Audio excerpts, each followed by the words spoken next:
At this time, let's begin today's event, Leading with Influence and Personal Power. I would like to introduce your moderator for today, and that is Christina Cleveland, Senior Director, Talent Development Solutions at Canadian Management Center. She has experience leading global project teams through complex leadership development implementations and partners with CMC clients to consult through the analysis and development of their leadership strategies.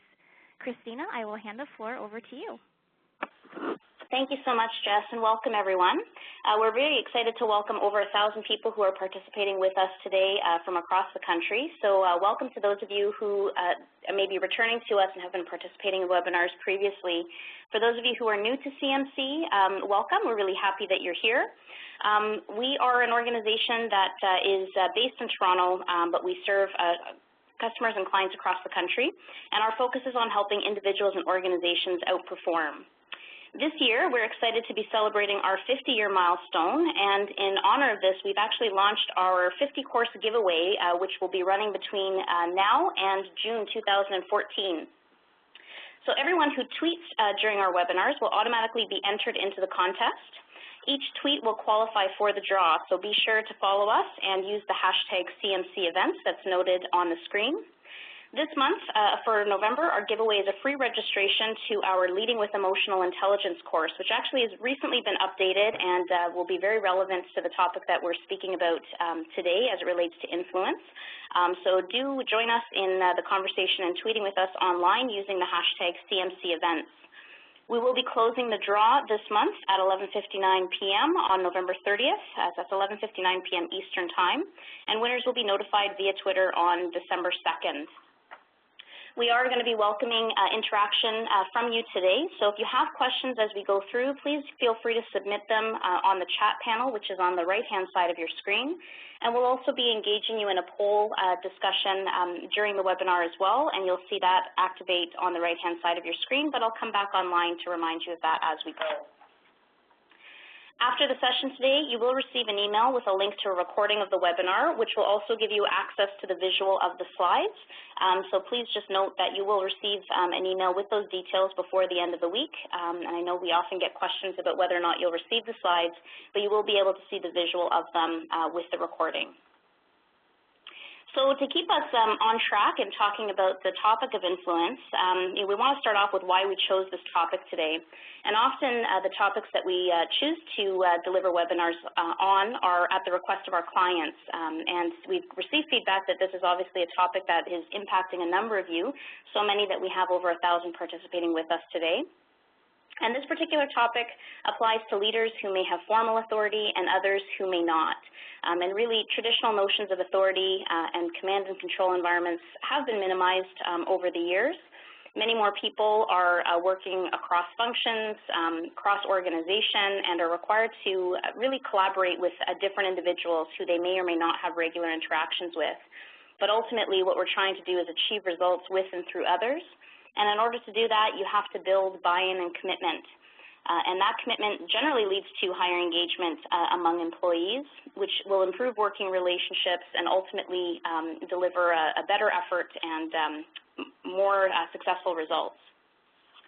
So we are happy to welcome Salima Valji with us today. Salima has been a CMC facilitator since 2011, and she specializes in leadership and personal effectiveness. Her experience stems from more than 17 years working as a marketing executive for top organizations such as Deloitte, Lucenza, and as well as Microsoft. She's an accomplished facilitator and is passionate about helping teams and individuals realize their full potential. And she's often called upon as a consultant to build and transform businesses, which most certainly calls on her own expertise to influence individuals and groups. So Salima, thank you so much for being with us today. And I know that we have a question to open up to the group with to get them thinking. So over to you. Thank you, Christina, and welcome to everyone, and congratulations to everyone for making the commitment in your busy day to learn and improve your skills.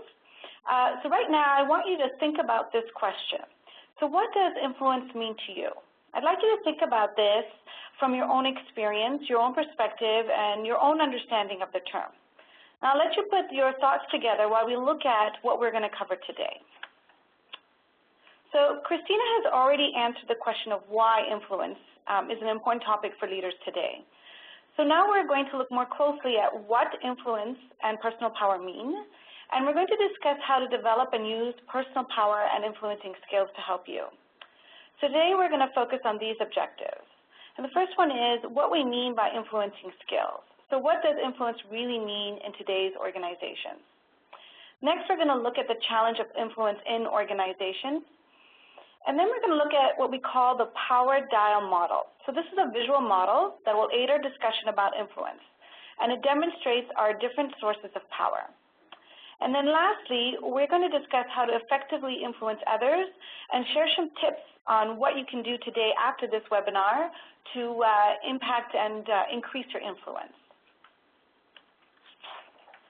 So now we want to hear from you. Let's go back to our question, what does influence mean to you? So if you're like most busy professionals, you have experience with influence in your work life, and you can draw upon scenarios from your workplace, you're at home, or even in media. So we want you to share what influence means to you. So send us your comments into Christina by typing in that chat feature. Christina is monitoring the responses and compiling a list. Yeah, great. So just to turn your attention again to the chat panel that's on the right-hand side of your screen, feel free to type in some thoughts about what influence means to you as a topic, and what we'll be doing is compiling some of your feedback and sharing that with the group. So thank you for those of you who are already submitting your ideas. So we've got thoughts such as the power to convince, the ability to change someone's point of view, the ability to encourage, to respect, to use or build professional credibility, to shift the perspective of another, to build trust, to persuade, the ability to, again, persuade others to change their view, leading confidently, which is an interesting contribution, directly or indirectly providing direction, shifting perspective, and to lead without authority. So a lot of varied perspectives on what influence means. Very interesting indeed. Okay. So why don't we shift and look at what is the common definition of influence? Because I think many of you captured many elements of what it is. But we're going to look at a definition as we define it here, which is influence is defined as the power to sway or affect a person or set of events. So this is going to be our working definition for the purpose of today's webinar. So I'd like to think about, who do you consider to be an influential person? You know, perhaps it's your boss or even a previous boss, a vendor you work with, or even someone within your family. So as we go through the material today, I invite you to keep this person in mind to help bring the concepts we're going to explore come to life for you. Okay, so let's explore this definition further. So my goal here today is to help you become more aware of your influencing style, and in order to be more versatile and more effective leader. So remember, there's no single approach or technique for successfully influencing others. So as you can see from the slide, we have in the center influence, and it's surrounded by a function of three key elements, which is your personal power, your persuasion, and your personal style. Okay? So your personal power is really your power to influence. That can be obtained organizationally, or what's often called as authority, or personally through credibility, trust, and relationships. So many of you actually talked about that when in our little chat session right now, when we talked about how do you define influence. So both of these sources of power, they're effective. And those of us who are leaders today can no longer rely on authority to get results. And many times, whether we hold official leadership titles or not, we don't have the authority over the power we need to work with and influence daily. It's just as Christina acknowledged in her introduction. When we look at personal style, each of us has a personal style in terms of how we communicate, in terms of how we interact with each other. So understanding your style and how it impacts your approach to influencing others and being influenced by others is quite critical. And lastly, when it comes to influence, we look at persuasion. So persuasion is all about understanding the person you're trying to influence so that you can negotiate an agreement that serves your interests as well as theirs. So the person who comes to mind who's demonstrated this is the main character in the Netflix show House of Cards. So if you've watched this show, the main character is played by Kevin Spacey, and you will recognize that his character is really strong in the area of persuasion. So today, we're exploring the personal power element of influence. Personal power within influence is often overlooked, and it's the area where we can have the most control to influence. So your personal power refers to who you are, what you know, and what you can do. No one else can use your personal power for you. So if you don't use it to your benefit, it's a wasted resource. Now, I want to put this into context for you by introducing you to a comprehensive model to demonstrate where different sources of power come from and how personal power fits into this picture. Okay, so what you see here on the screen is what we call the personal dial model. Okay, this model was developed by an organization called the Big Blue Gumball. Doesn't that conjure up a nice visual image for you? So the Canadian Management Centre has integrated this model in their very popular and newly revised 3-day course called Getting Results Without Authority. So we're going to take just a few minutes today to overview the model. So one of the benefits of this model is that it offers a holistic perspective on power.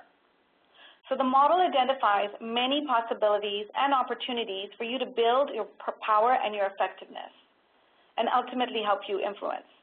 So this model encourages you to take ownership and responsibility to get your things done while offering a comprehensive list of actions, behaviors, and skills that will help you to be successful. So in other words, the Power Dial is a guide or a toolkit to enhance your influence and be more effective at obtaining results.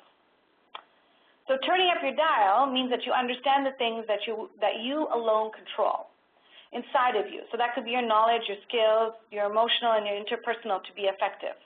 But then layers on the importance of recognizing positional power and the implications of authority.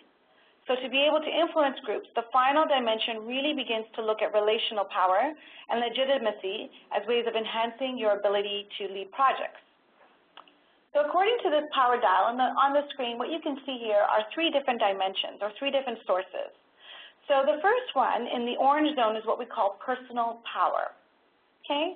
And then in the blue zone, we have relational power, and the green zone is positional power, okay? So now, power comes from a variety of sources, each of which we can leverage, develop, and grow.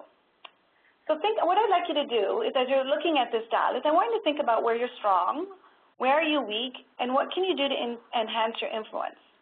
So if you don't have positional power, what is your expert power, and how are you viewed in your network? How do others perceive you, and what else can you develop? So consider that personal power is internal, okay? So it comes solely from within you. Your personal power refers to who you are, what you know, and what you can do.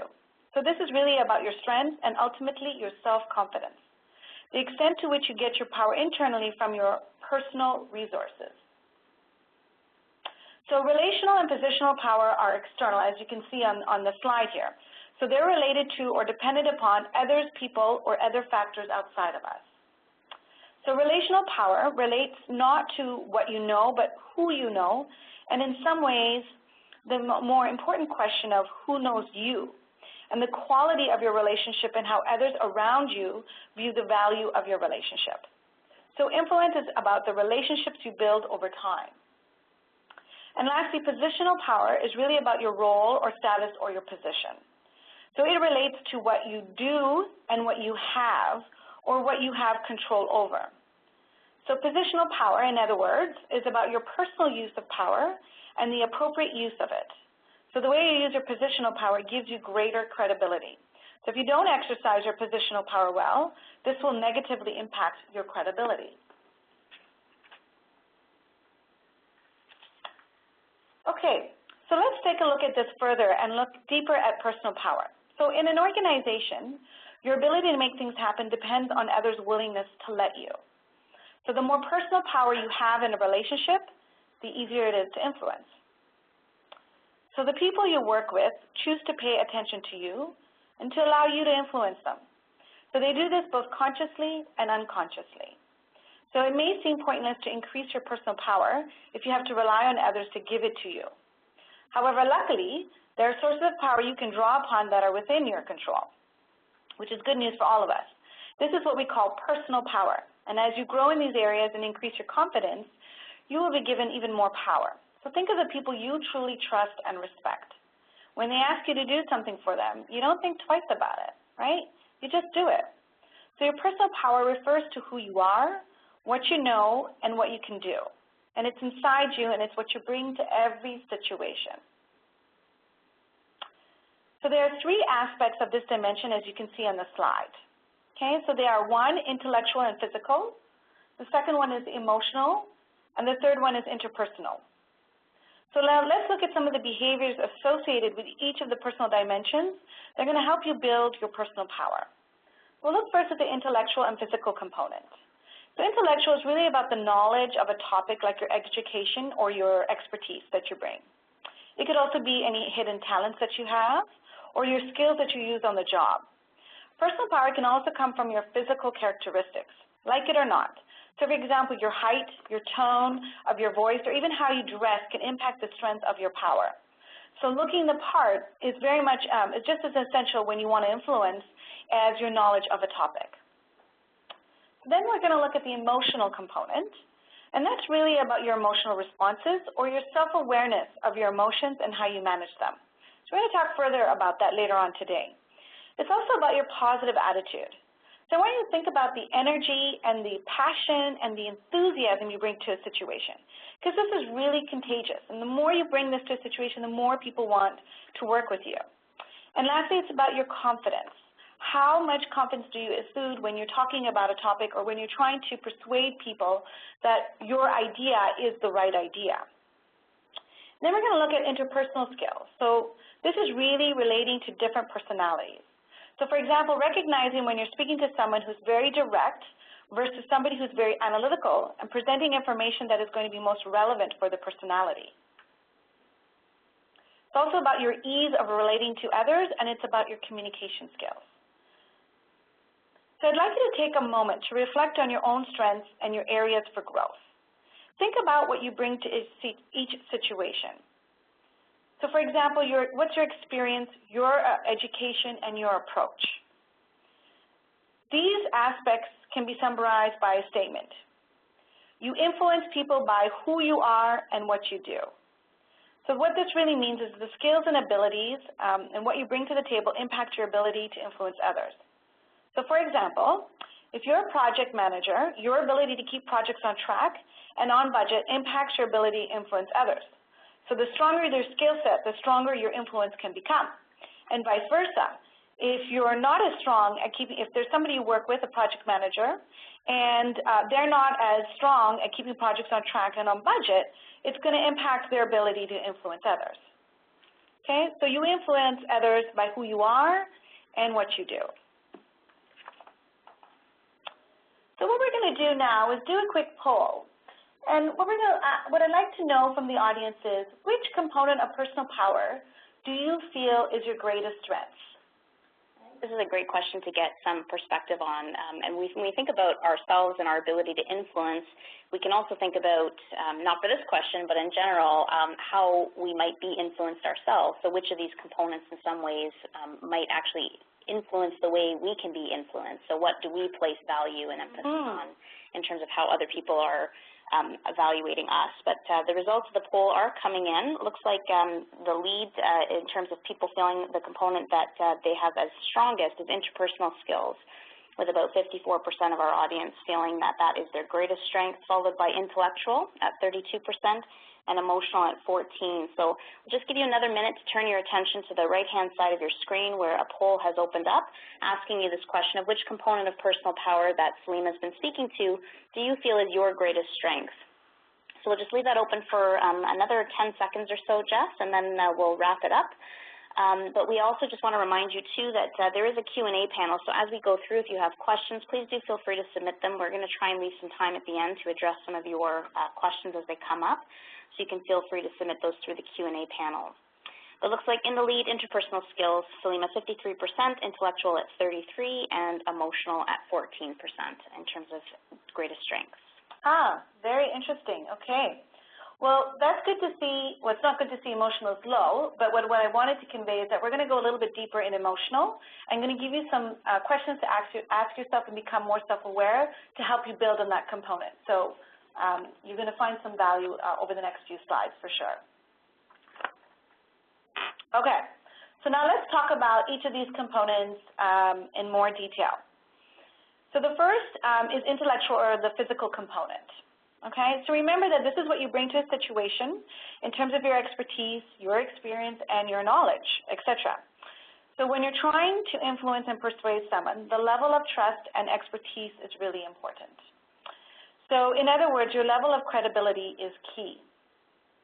So your personal credibility is linked to who you are and what you can do. And this is affected by the extent to which you are an expert, to which you are trustworthy, and you're consistent.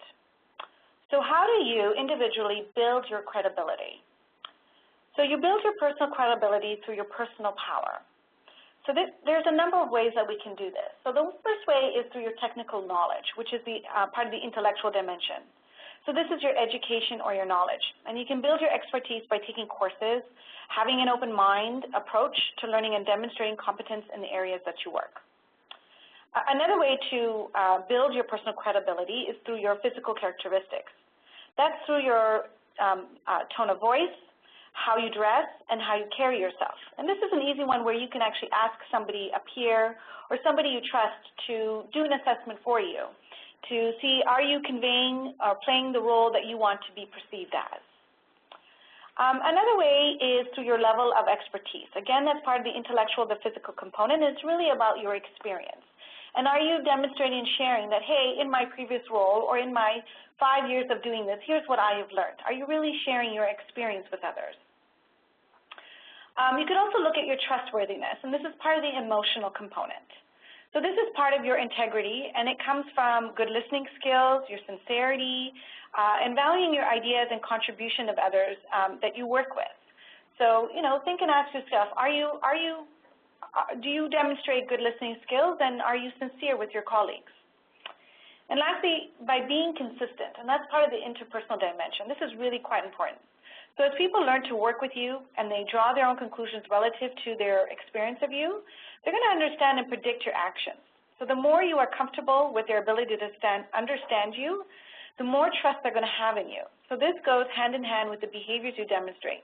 Your consistency shows the degree to which you can be counted on, which ultimately will increase your influence over others.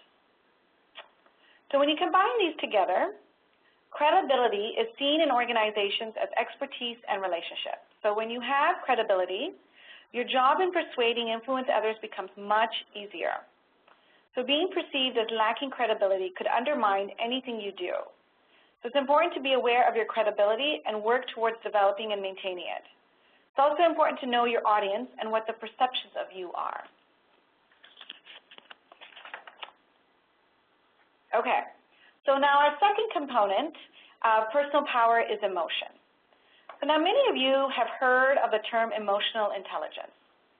So emotional intelligence is the ability to identify, assess, and control the emotions of oneself, others, and groups. It's also the ability to recognize and positively manage your emotions in yourself and in others. So this concept has really gained prominence over the last 20 years. It largely acknowledges the impact emotions have on people and their performance, but it's also the ability to affect people through our own reactions and situations. This isn't something that we're taught in school or talked about readily in education. According to studies by Daniel Goleman and others, emotional intelligence, or often referred to as EI, can account for 85% or more of the success of an effective leader and individual contributors. So why? People with high emotional intelligence create environments for success, they build strong and effective relationships, and they have the ability to engage and inspire others. So let's look at the slide that we have on screen here. When you look at it, at the bottom, you have your IQ, your analytical skills, your technical skills, and your technical knowledge. So that's something that we all bring to our jobs, and that's our foundation. You layer on top self-mastery, which in emotional intelligence is broken down into 3 different areas, which is your self-awareness, self-regulation, and your self-motivation. And then you layer on top of that another component, which is called social mastery, or our social awareness or empathy, and then our social skill, which is really about building relationships and influence. So when you take all of these layers together, that's what really gives us our leader effectiveness. So to illustrate this, let's look at a salesperson who's got many years of experience and who's very good at sales. So on the IQ level, their technical knowledge of the product is very strong, and they have strong analytical skills, okay? So however, this person is feisty, and they're competitive, and they have a reputation internally for pissing people off, okay? So although this salesperson is effective and has a high IQ, his emotional intelligence is likely not strong. So as a result, this person would not be good at leading teams. Okay, so they're on that third level in terms of social mastery, in terms of what we know about this salesperson, their social awareness and their social skill is not strong, which keeps them from leading teams. So now let's expand on each of these dimensions of emotional intelligence even further. My hope here is to help, by going into this further, it's going to help you build on this emotional component where many of you in our poll mentioned that you didn't feel that this was your strongest skill. Before we build on that, Salima, just a question that had come in about where ethics and morals would fit in when we went through intellectual and physical, but it does seem to be well aligned into the emotional component. So can you talk a little bit more about that as we go through on the slide? Absolutely, and we're going to talk about it even more when we talk about positional power. Absolutely. So when we look at personal power, the dimensions of emotional intelligence, this chart that we're looking at the screen explains each dimension and allows you to reflect on your own competence or your opportunity for development in each area. So let's take a closer look. So we've got self-awareness. This is really about knowing what drives us and our passions. So to obtain results, you need to take a realistic self-assessment to understand your moods and your emotions. So for example, do you recognize signs of anger or boredom, etc., when you're speaking with others? Or do you recognize nonverbal cues? Do you listen for understanding, and do you feel understood when you're speaking to your peers? Are you aware of your emotions and the way that it changes your behavior? Do you make a conscious effort to manage your emotions and reactions? These are all really important questions to ask yourself to truly be self-aware. Okay, so the next component we look at is self-regulation. So this is really about managing your feelings productively. So this is to obtain results in this dimension, you need to demonstrate consistency and good judgment. Ask yourself, what do you do when you feel or get emotional? Are you impulsive? Do you stop, breathe, and think before acting? Do you do this with everyone every time? Self-regulation can be very difficult with certain people, particularly like our family members or even perhaps people you want to impress. This takes practice, practice, practice. But it's really important. The next dimension of emotional intelligence is self-motivation. So this is about channeling your emotions to motivate and inspire yourself. So in other words, self-motivation is about taking initiative, persevering, and staying positive regardless of what may be happening. So this is often a skill set that many salespeople are quite good at. So ask yourself, are you generally optimistic? Do you demonstrate enthusiasm? How do you behave when you're excited and passionate about something? How often is that the case? Your energy and your enthusiasm and your passion, they're attractive. They're likable and they're contagious. So the more you demonstrate your energy and your passion, the more you're going to increase your influence. The next component is social awareness. So this is about how tuned in are you to the other's feelings and emotions. So ask yourself, do you sense others' feelings and emotions? Do you understand the social dynamics? How comfortable are you at managing political environments? And how do emotions impact the way you treat others? So if you think about the example we talked about earlier about the salesperson, and are they in that example, is that salesperson aware that they're pissing people off internally? So it's really important for you to be socially aware of what's happening around you. And lastly, it's the social skill. This is about how well you do to interact and manage your emotions. So this is important to build effective relationships, to influence and lead. So ask yourself, how well do you interact with others? How strongly do you communicate with others? And how do you manage conflict? So I think just based on how much you've covered already there, Salima, that emotional intelligence is a huge component of our ability to influence. And you've mentioned all of these dimensions. Really, all of them take practice. We do have a question from a participant about the self-awareness component and any suggestions you have on how you can train yourself on self-awareness or to work on developing that particular dimension. Yeah, great question. I think I covered a lot of questions today to ask yourself to start checking in. I think the first place to start is just by looking, being aware of the fact that you want to be more self-aware and taking the time to look and then see and start to ask yourself questions.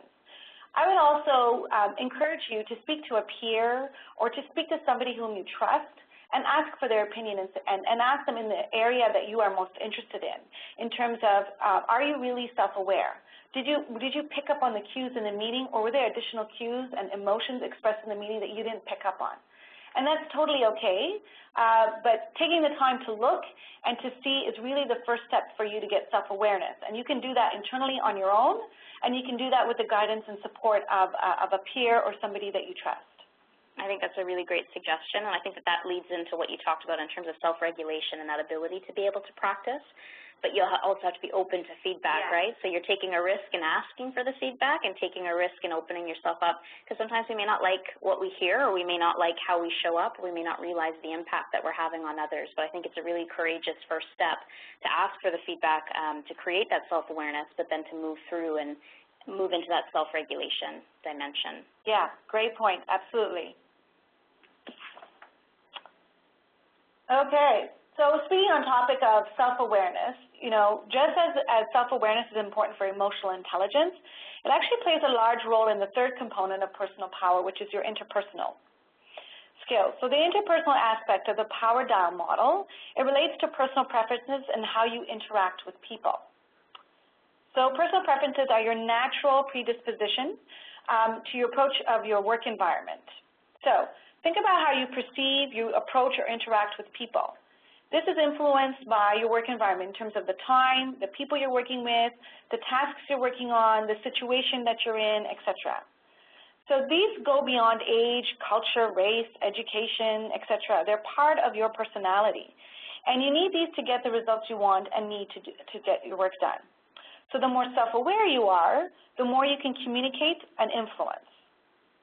Okay? So self-awareness, it's about understanding that different people can respond to the same situation in different ways. It's important to understand our strengths and areas for development. And no one profile or person is better than another. Although in different situations, certain traits are going to be more favorable. So each one of us, we all embody characteristics of each dimension at varying intensities, which can potentially change or be dialed up or down depending on what's happening and what situation you're in. So understanding your own behavior leads you to begin to understand the behaviors of others. So are you aware of how assertive or how aggressive your behavior is when you are influencing? So to demonstrate this a little further, let's take an example to take a look at this. So let's look at a programming genius. His name is Mark. And Mark writes clean, simple, but highly effective code. Okay? He prefers to communicate via email as he finds it's more safe. But when a decision is made as to which feature to implement in the software, Mark can often get aggressive when he does not agree. So Mark's first dimension of personal power is very high. He's an expert in his field. He's an expert coder. However, his ability to influence is low, as his ability to explain himself or why it's important is low. Mark's approach to how he interacts with people impacts his ability to influence. So to improve, Mark would need to increase his self-awareness and his self-regulate his emotions. So this would result in Mark's increased ability to communicate and interact well with others. So that's building his credibility and value to the team over time. So in the next time when a decision is made about a feature, if he were to self-regulate and ask questions and to share his viewpoint credibly, he's going to have a lot more influence and credibility in the room when it comes to deciding on what are the most important features that should be included in that software. So if we continue to use Mark as an example, just to reference some of the questions that are coming in terms of practicing self-regulation, like what strategies did you suggest to Mark in order to be able to practice self-regulation? Well, I think that the first place we start is around self-awareness and knowing that self-regulation is an area where we need to focus on. Without having that knowledge, we won't even know to focus on that area. So once you have that knowledge or notion that this is an area for you to improve, self-regulation is really about taking check in terms of your emotions and understanding, are my emotions impacting the way I communicate? Are they impacting the way that I'm conveying what it is that I want to convey? So if we look at it, scientifically, we have the what's called the amygdala. It's a part in our brain. It's shaped like our fist. And scientifically, the purpose of the amygdala is what? Fight or flight. So when we as humans are put into a certain situation, the amygdala gets fired, and it sends out these responses in our body, in our brain. And it sends out these responses for us to immediately respond and to be able to be really quick and impulsive. And it's not just about communication, but it could be an action. It's, you know, if a ball is coming towards you, it's what sends to your brain or to your body to say, move, get out of the way. But this happens and is in force and in action over 90 seconds. And by knowing this, that, you know, after 90 seconds, these responses and these impulses in your body, they're going to calm down.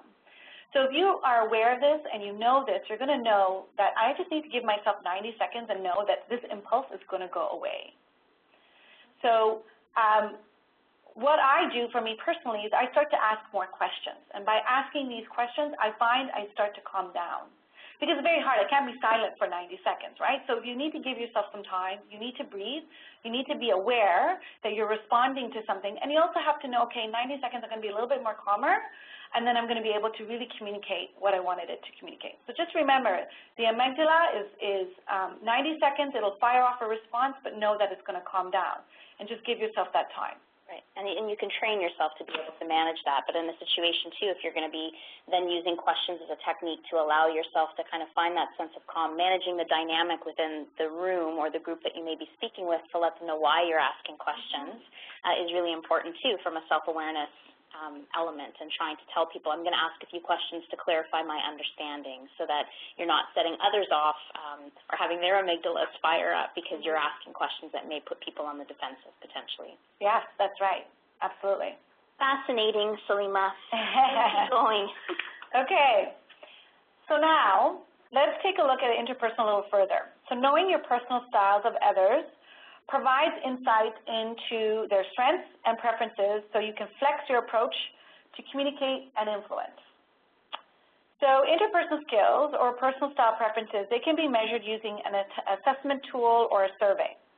So completing a personal style assessment can generate some new insights. It can reinforce or challenge your personal beliefs, but it will inevitably help you to improve your self-awareness. So going back to the question in the audience about self-awareness, this could be another way for you to become more self-aware. So these personal style assessments, they give you answers to the following types of questions. So what are some of the characteristics and strengths of your personal style? Okay, the style that you're using today, what are those strengths and what is the style that you're using? It can also help you to understand what type of environment do you prefer to work in. Okay? It can also help you understand how might your style be negatively perceived by others. This is really important insight that could really help you to understand, hey, I didn't realize by me asking 100 questions in every meeting is really affecting how people are perceiving me. And lastly, what can you do to improve the effectiveness of other styles that you work with? So if you start to recognize, hey, my style is I'm very directive, and the person that I'm communicating with is very analytical, in order to be influential, in order to really have a good conversation with the person who's analytical, I need to be able to share more analytical information that is going to satisfy that curiosity in them. So these self-assessments can really go a long way in helping you to understand and improve your interpersonal skills. So now I would be remiss if we went a whole conversation without talking about Toronto's Mayor Rob Ford.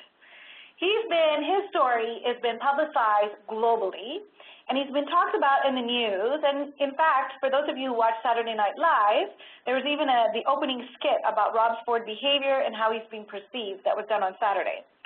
And then yesterday, he's most recently stripped of many of his powers as his credibility has been severely attacked, and the City Council has really lost faith in his abilities. And this really is a lesson in leadership based on what Rob Ford is doing and not doing.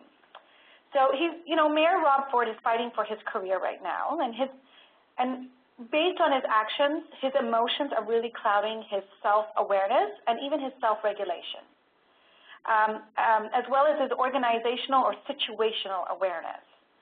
So his credibility is ultimately his ability to influence, still really impacting his ability to influence that he really is the right man for the job. And so although he goes back to saying how he saved taxpayers' money, and he talks about all the intellectual or the expertise he brings to the job, when we look at his emotional component or we look at his personal component, we see that those aren't as strong, and they're just as important to maintain your credibility and to maintain your influence.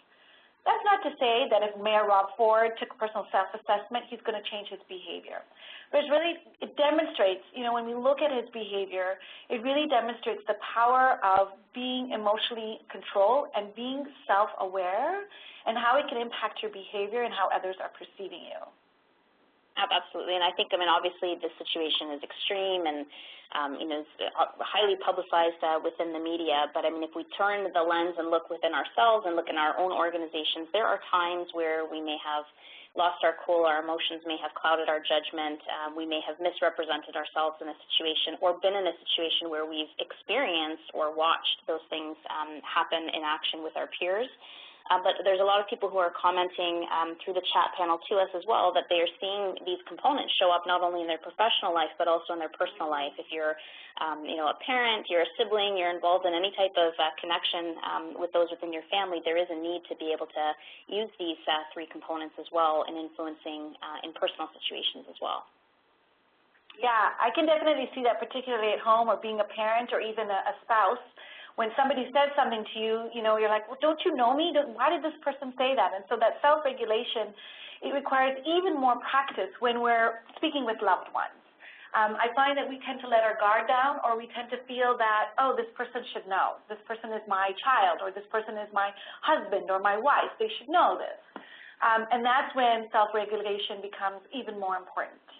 And that's when we start to think about our amygdala. Regardless if we're talking to somebody at work or I'm talking to a family member or somebody I love, your amygdala is still firing that response. So it's really important to always stop and breathe and to start asking questions, or to even just say to your husband or your child, to say, you know what, I'm really upset right now. Just give me a few seconds to kind of collect my thoughts. It's okay to be able to just make that statement and give yourself that breathing room.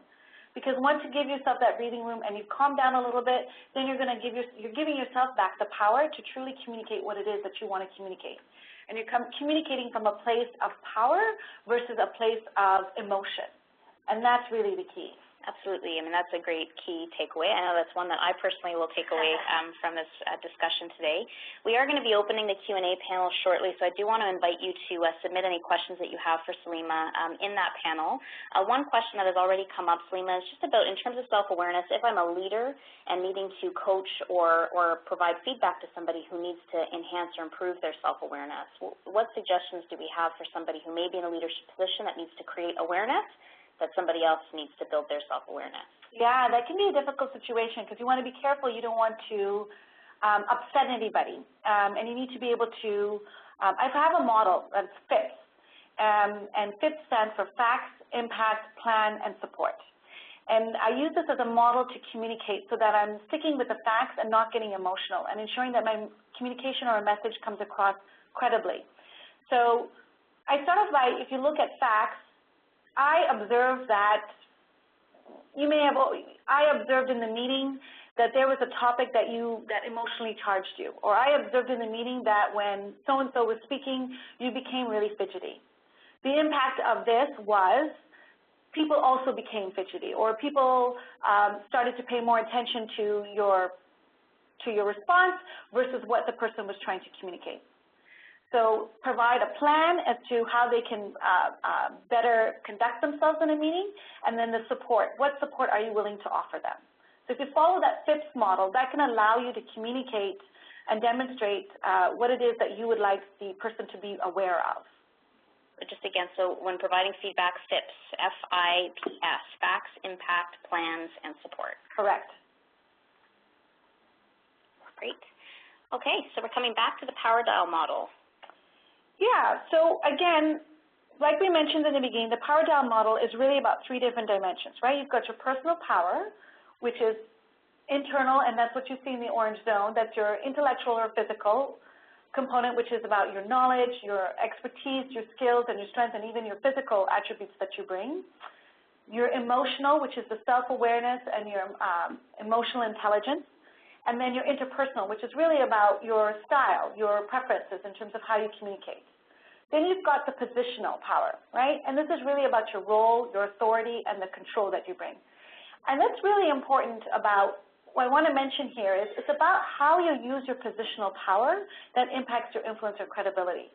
Those people who are in power, if you're not using your power ethically or you're not leveraging your power enough, that can also have a really big impact in terms of how you are perceived and how you're able to influence. So if you think about this, think about the information that you have access to in terms of budgets, in terms of information as to why decisions are being made. Perhaps it's why people are being let go. So how you share this information and what you do with it has a great impact in terms of your ability to influence. And then lastly, the relational power, which is really about who you know and what you know. This is what you see in the blue zone, and this is really about the networks, the people that know you and the people that you know. And it's really about the stakeholders. Influence happens over time, and it's built through relationships, one interaction at a time. So it's really important that when you're looking at this power dial and you're looking at, how strong am I in terms of my relational skill set? How strong is my network? And you want to be able to assess and look at, am I taking the time to go to build the relationships internally in an organization? Or do only people within my team or in my business unit know of me and know what impact I have on the organization? So when you're making this assessment, I want you to look at this power dial as a guide or a toolkit to be able to help you understand and self-assess where are your strengths, what am I doing well, what am I not doing so well, and where can I focus? And you'll find that when you pull this out and you look at this in different situations, you're going to be positioned differently in certain situations. So within your team, your positional and your relational power could be very strong. However, if you are now being in a situation where you're dealing with people more broadly within the organization, your personal component and your expertise could be strong. However, your positional and your relational power could be a little weaker. So it's really important to use this power dial in each situation to assess what are you doing well, where you're positioned well, and where you're not positioned well to help you understand what levers do you need to use to be able to increase your credibility and your influence. I think that's a brilliant point, Salima. I was just thinking about that in terms of the situations that you may find yourself in. You may need to then rely or dial up some of those components a little bit more. So if we come back to that intellectual component, and you're in a situation, for me it might be a technical conversation or, related specifics about technology. That's not a strong area for me, so I may need to rely more on my interpersonal and emotional components in order to get the information that I need to leverage the expertise of others, and relying on those pieces to help me do that. That's right. Great. So we do have some comments and questions coming in from the audience, so we'll continue to leave the power dial model up for just a moment. One question that came in was linked back to credibility, so the conversation that we had about credibility. And what do you do in a situation if your credibility is tarnished or has been tarnished and you want to rebuild it? What suggestions do you have for how someone can continue to look at ways that they can rebuild their credibility if it's been tarnished or their reputation may be tarnished? Is Mayor Rob Ford on the call? I'm just kidding. That's a really good question. And I think if you go back to what we said around particularly your personal power, and we said that credibility is really about your trustworthiness and your consistency and your expertise. It's about bringing those 3 components and elements together. And if you feel that your credibility has been shaken, ask yourself, in what area has my credibility been shaken? Is it about you're trustworthy? Can people trust you? Do you have that integrity? Do people know that what you say, will you take action on what you said that you would do? Is it consistent? Are you perhaps inconsistent in terms of your behavior? Are people unable to predict your behavior? Or is it your actual expertise?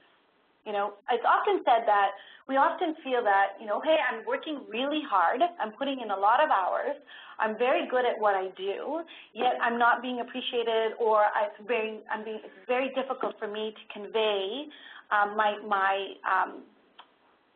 viewpoint, or for me to convey or convince people that what I'd like to do or my idea for this project is really going to make a difference for the organization. So you want to ask yourself, what area am I weak in? What area do I need to focus on? Is it a physical characteristic? Am I playing the part of, if I'm going to be the mom and and you need to be able to convince your child, am I playing the part of a mom, or am I playing the part of a friend? So you need to make that self-assessment to know where are you to be able to help you understand how you can build back your credibility. Okay.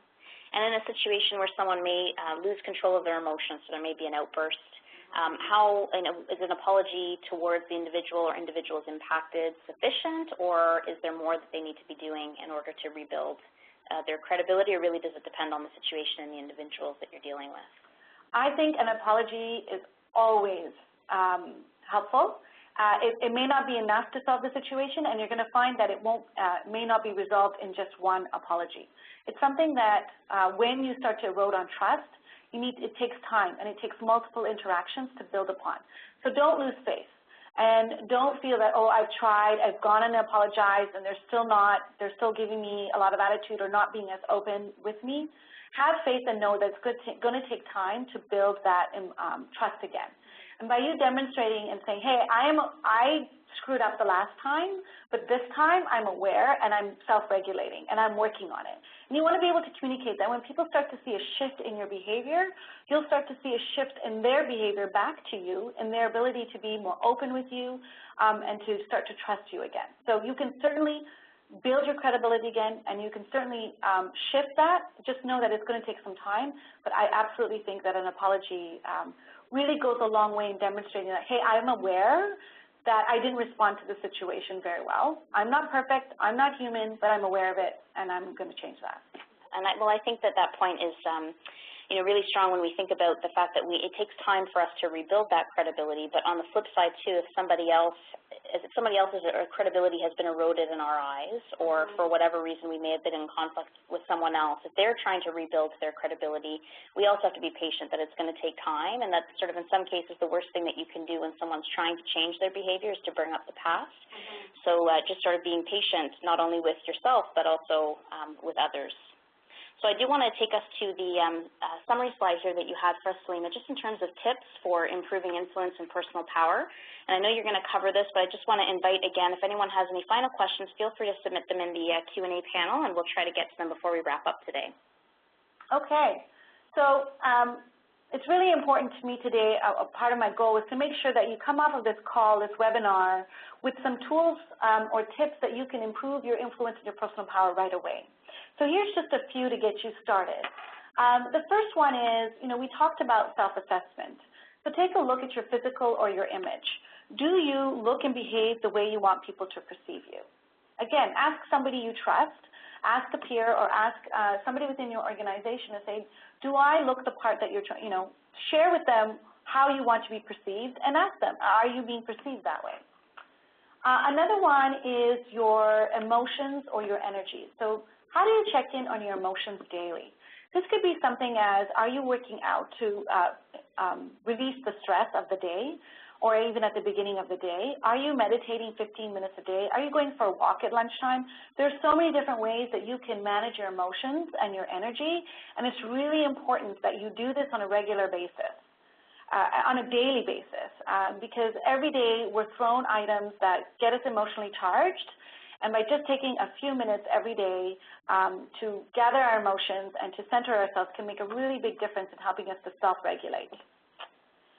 Another tip that you can do is the interpersonal, looking at our interpersonal or our self-awareness. We talked quite a bit about this today. And let's take a self-assessment to learn new insights about your own and other personal styles.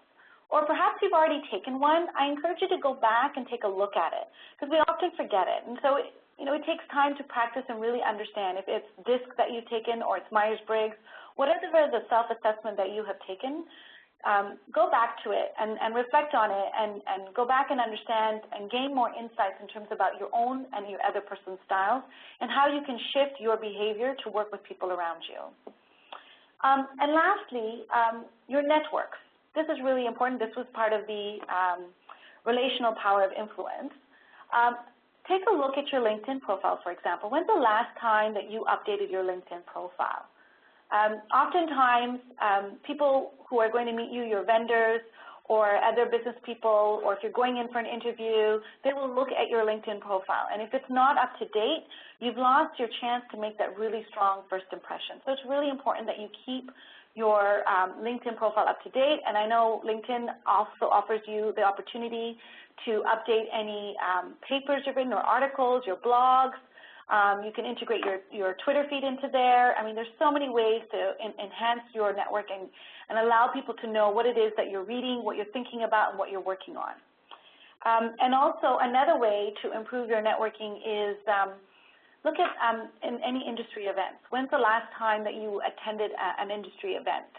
Or are you somebody who shies away from that? But getting out there, finding out who some of the experts are in the industry can really help you when you need to solve a problem that you're not able to in an organization. By networking and meeting people, you're going to be able to have somebody at your fingertips to call and say, hey, I remember you talked about this. How did you solve it in your organization? Or when you're going to another meeting, by saying, hey, I know this person, it gives you that link to somebody you don't know. So it's really important that you work on building your network. So these are just a few for you to work on after today's call or after today's webinar, for you to immediately put into place for you to have direct impact on your influence and your personal power. And so I know that we are getting close to time here, Salima, but one of the questions that's coming in, or some of the chatter that's happening, is just around emotions, and that you may be dealing with people who may be emotionless. So they don't display their emotions. Doesn't mean that they don't have them or they're not feeling them, but they may just have a different way or difficulty in terms of expressing them. But then on the flip side, you may have people who are very emotional, very reactive. What suggestions do you have for how people can provide some feedback to others who may be emotional, their emotions may get triggered, or they may know how to trigger your emotions? So how to have the conversation when there's some sort of emotionally charged, whether it's from you or for the other person. That's right. Yeah. Well, I go back to the FIPS model, which we talked about, just facts, the impact, plan, and support. And that helps, for me personally, that helps me keep my personal emotions intact. And also another tactic that I use is I prepare. So if you're able to, let's say you're going into a one-on-one and you need to have a conversation with a direct report, I prepare myself first and say, okay, what are the key messages that I need to communicate to this person, and what do I ultimately want out of this conversation? And that's why I stick to the FIPS model, because although I'm not going to be reading what I have prepared, I know in my mind it helps me keep centered and it helps me keep focused in terms of the communication.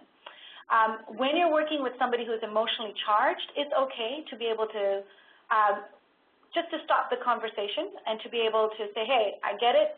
You're not happy with what you're hearing. Let's pick up this conversation when we're both calm.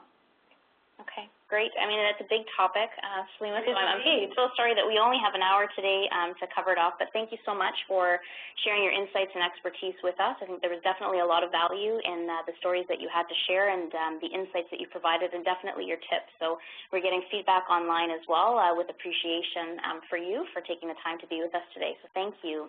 Thank you for having me. It was really great. Now, clearly there's more that we want to learn about the topic. Just as a reference to upcoming courses, these are programs that are currently available. The Power Dial model, which was discussed in detail today, is available in the Getting Results Without Authority program, and the upcoming dates in local centers is posted there for you. And then the Leading with Emotional Intelligence course is our giveaway for November. So again, you do have an opportunity to continue to tweet using the hashtag CMC events to be entered in for a draw that will be closing at 11:59 on November 30th. 11:59 Eastern Time. So continue to tweet along with us to keep the conversation going for your chance to be entered into a draw to win a free registration to Leading with Emotional Intelligence program. We do want to ask you to provide us with your feedback, so please complete the survey that you'll be receiving as you close out from today's session to let us know your thoughts on the discussion, but also any feedback you have on topics you'd like to see covered in future. And you can always continue to check out our website and our free resources page at cmcoutperform.com. So many thanks to all of you for your participation today, being with us and engaging with us on the chat panel and through Q&A. We really appreciate your insights and for you joining into this topic and conversation, and we'll look forward to seeing you at a future event. Thank you.